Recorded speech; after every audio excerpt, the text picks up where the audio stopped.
Hello guys, आज हम पढ़ेंगे जनन स्वास्थ्य जन नियंत्रण की तकनीकें देख रहे थे, जिसके अंदर अब आज हम पढ़ेंगे सेकंड तकनीक, जो मेथड थी, विधियां थी, जिसके अंदर हम पढ़ेंगे विधियां, मेथड। अस्थायी पढ़ ली थी, स्थायी पढ़ ली थी और प्राकृतिक विधियां पढ़ ली थी। एक बार रिवीजन करवा देती हूँ कि ये आवधिक संयम क्या होता है और आंतरिक मैथुन और स्तनपान अनावर्तन। ठीक है, तो अब हम स्टार्ट करते हैं। क्या है रोधक। आज हम क्या पढ़ेंगे, हमारा जो टॉपिक है ये रोधक, बैरियर कहते हैं जिसको, बैरियर, और इसे कहते हैं केमिकल।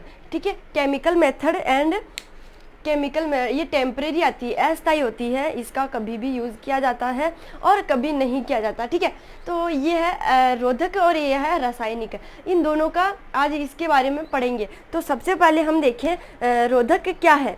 तो सबसे पहले हम देखें तो इसके अंदर, रोधक के अंदर फर्स्ट आता है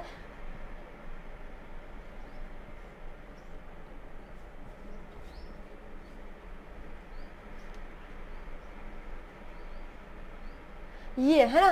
ठीक है, इसे हम कहते हैं, देखो इस टॉपिक को पढ़ने के लिए थोड़ा मतलब आप बच्चों के लिए, हमारे लिए तो ठीक है, नॉर्मल है, लेकिन आपके लिए क्या होता है कि इसे बोलने में, इसे सुनने में, इसे वीडियो देखने में, मतलब जब पढ़ाऊंगी तब आप देखोगे तो इनको देखने में आपको मतलब थोड़ी हिचकिचाहट होगी, थोड़ा ऐसे अजीब लगेगा, यार इसे कैसे बोल सकते हैं, ऐसा कैसे वो ने वो, है ना। लेकिन आप सब साइंस के स्टूडेंट हो, साइंस के स्टूडेंट ही पढ़ेंगे, इसको देखेंगे। तो साइंस के स्टूडेंट हो तो मतलब आपको पढ़ना है तो सब चीज़ों को बाहर निकालना होगा, लोग क्या कहेंगे क्या नहीं, इनको सबको बाहर निकालना होगा। ठीक है, तो हम टाइम वेस्ट किए हुए इसे पढ़ते हैं। तो सबसे पहले हम पढ़ते थे रोधक के अंदर जो फर्स्ट विधि थी वो है कॉन्डम। ठीक है, उसके अंदर हम पढ़ते हैं जैसे ये जो है ये दो तरह से, एक पुरुषों के लिए भी होता है और एक मादा के लिए भी होता है, जैसे महिलाओं के लिए भी होता है महिला, और ये दूसरा पुरुषों के लिए। देखो पुरुषों के लिए भी होता है और महिलाओं के लिए भी होता है। महिलाओं के लिए जो बना होता है फेमिडोन का बना हुआ होता है। देखो जो ये कॉन्डम है ये महिलाओं के लिए बना होता है। ये एक रबड़ जो होती है, रबड़ पतला, इतना पतला रबड़ कि इसका जब यूज़ किया जाता है तो उस पुरुष या महिला को क्या नुकसान नहीं हो, इसलिए ये इतना पतले रबड़ का बना हुआ होता है। ये जो कॉन्डम है ये रबड़ का बना हुआ था। ये पुरुषों के लिए तो लेटेक्स रबड़ का बना हुआ होता है ना, और महिलाओं के लिए ये फेमिडोन लेटेक्स रबड़ का बना हुआ था। ठीक है, तो क्या है कि फेमिडोन,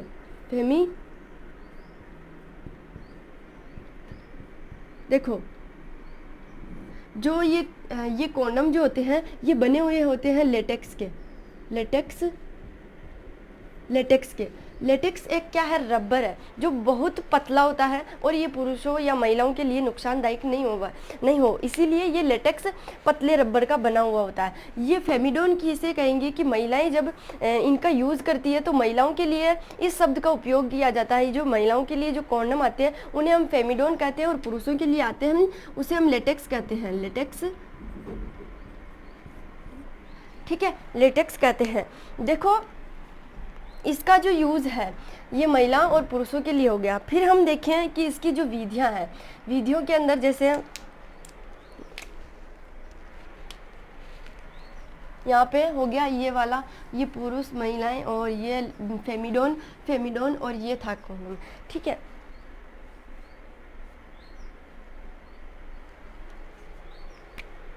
जो महिलाएं होती है, महिलाओं के लिए तीन तरह से ये जो कॉन्डम होते हैं वो तीन तरह से यूज़ में लिए जाते हैं। पहला कैसे, जैसे उसे हम कहते हैं डायफ्राम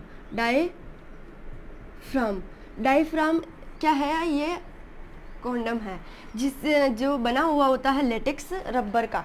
जो महिलाएं यूज़ करती है उसे हम फेमिडोन कहते हैं, और ये रबर बना हुआ होता है उसे लेटेक्स कहते हैं। ठीक है, ये डायफ्राम जो है, डायफ्राम बना हुआ होता है जैसे इस तरह, ये भी रबर का बना हुआ होता है, और इसकी ये वाला होता है। इस तरह का बना हुआ होता है ये, मतलब टोपी जो होती है, टोपी भी नहीं कह सकते इसे, चपटी टोपी, उस तरह की बनी हुई होती है। ये महिलाएं जब इसका यूज़ करती है, महिलाएं कहाँ यूज़ करती है इसका, जो गर्भाशय होता है, देखो ये है गर्भाशय, उसकी जो योनि द्वार जो होता है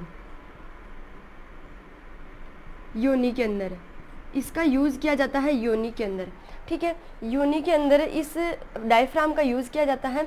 और दूसरा आता है टोपी, टोपी किस तरह की बनी हुई होती है, ये सब महिलाओं के लिए यूज़ किया जाता है। जो टोपी होती है ये इस तरह बनी हुई होती है और ये इस तरह, ये टोपी जो है इस तरह की बनी हुई होती है। जब भी इसके अंदर जैसे यहाँ तो इसको लगाया जाता है, जैसे इस महिलाओं की जो योनि होती है उसे यहाँ ऐसे लगा दिया जाता है इस तरह से, और फिर ठीक है, और इस तरह से इनको लगा दिया जाता है। और क्या होता है, ये नुकसानदायक हो सकती है। कब हो सकती है, जब ये देखो बाद में बताऊंगी, ठीक है। ये नुकसानदायक अभी नहीं है, अभी ये नुकसानदायक नहीं है क्योंकि ये लेटेक्स रबड़ की बनी हुई होती है और ये योनि के अंदर लगाई जाती है। फिर देखिए ये जो टोपी है इसे हम टोपी कहते हैं, टोपी, ठीक है, यहाँ लिखा टोपी कहते हैं। और इसका जो यूज़ है, इसको हम यूज़ करते हैं ग्रीवा भाग में।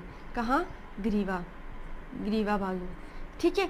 ग्रीवा भाग भी यहाँ कहीं, यहाँ इस तरह, लेकिन दोनों का यूज़ एक साथ नहीं किया जाता, दोनों का यूज़ जो है अलग अलग किया जाता है। अगर इसे मतलब जो ये होती है ना, ये जो विधि, ये जो टॉपिक जो होते हैं ना, इनका यूज़ जो किया जाता है ना, इसका एक बार यूज़ किया जाता है, फिर वापस इसे दोबारा यूज़ में लिया जा सकता है।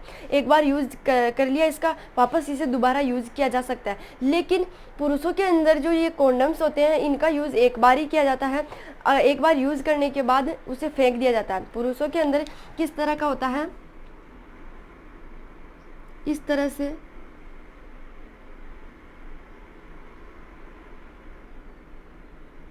इस तरह का क्या है, कॉन्डम होता है पुरुषों के अंदर, जो इसके शिश्न के ऊपर चढ़ाया जाता है। जिससे क्या होता है, शिश्न के ऊपर चढ़ाने से, जब ये शिश्न के ऊपर चढ़ाया जाता है और महिलाओं और पुरुषों के अंदर जो संभोग की प्रक्रिया होती है, तब ये जो कॉन्डम है इसको पुरुष यूज़ करते हैं, उसके शिश्न के ऊपर चढ़ाया जाता है या उसे लगाया जाता है।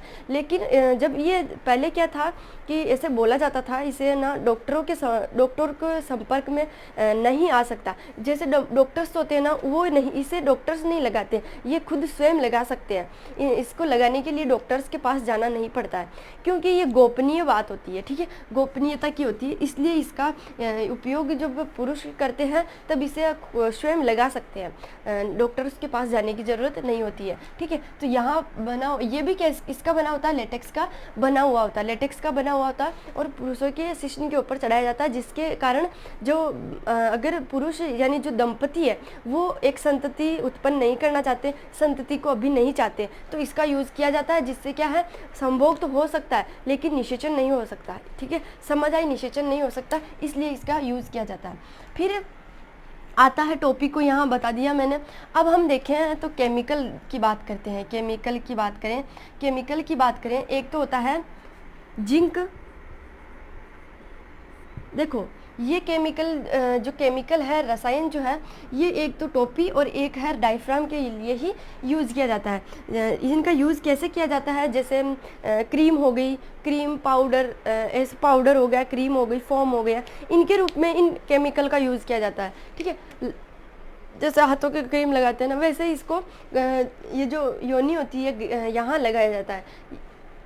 या फिर इसे हम देखो, जहाँ इसको ऐसे भी लगा सकते हैं, जो जिंक सल्फेट और बेरिक अम्ल जो होता है, जिंक सल्फेट और बेरिक अम्ल, ये दोनों का बना हुआ होता है। जिंक सल्फेट और बेरिक अम्ल के ये केमिकल बने हुए होते हैं। इन केमिकल का यूज़ जो है इन टोपी के अंदर, जैसे इन टोपी के अंदर इनको लगा दिया जाता है, इन टोपी के अंदर इसको लगा दिया जाता है और फिर इस टोपी के अंदर इसे लगा दिया जाता है। ये क्या, एक द्रव होता है, क्रीम जो होती है ना, वो क्रीम होती है चिपचिपी, तो इसके अंदर लगा दी जाती है और इस डायफ्राम को मादा की योनि के अंदर लगा दिया जाता है। तो इसे लगाने के बाद है ना, इसे लगाने के बाद क्या होता है, जब स्पर्म जो है शुक्राणु मादा की जो पुरुष के जो शुक्राणु है वो मादा की योनि तक आएंगे, लेकिन इसके जो अंदर केमिकल है वो केमिकल कौन सा, जिंक सल्फेट और बेरिक अम्ल, ये क्या करते हैं, उन शुक्राणुओं का भक्षण कर देते हैं।